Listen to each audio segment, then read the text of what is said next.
J.J. Watt going to the Arizona Cardinals, not going with the Browns. Rumors that the Browns were actually going to pay him more than the Cardinals. Eric, let's start off with you here.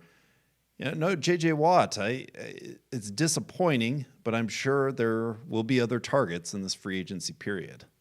Yeah, I mean, he was a guy I would not have been upset if they had signed.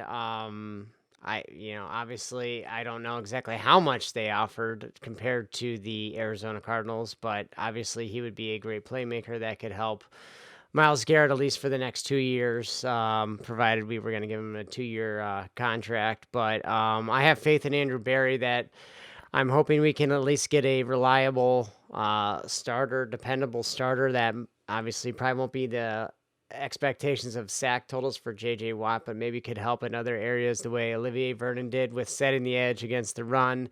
Perhaps pair him with a younger to rookie, either a very young veteran or a rookie, and make it work for this year, and hopefully either go back to the well next year or hopefully.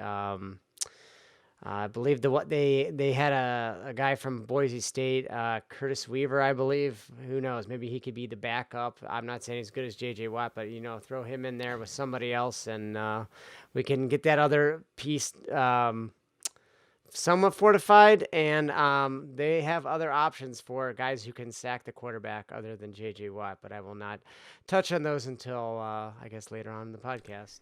You wouldn't have been upset if they signed J.J. Watt? Yep. Eric, I mean, I wouldn't be upset if they won the next 10 Super Bowls in a row either, I suppose. I mean, this is a missed opportunity. I cannot fault the Cleveland Browns, though. They took their shot at making what would have been just a massive upgrade on their defensive line, and they shot their shot. Sometimes you land these free agents, sometimes you don't, but I am not upset at all with this front office for seeing somebody that is available, and they were by all reports very much willing to finally spend some money into their rollover space. They had $30 million rollover space. They started this last year, right?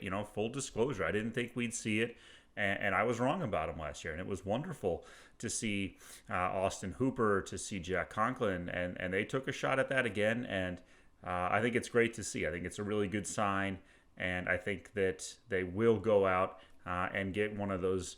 Hopefully, I'm going to knock on wood, but one of those defensive ends that Eric was alluding to. I think you'll see them look to address this hole on the roster in free agency.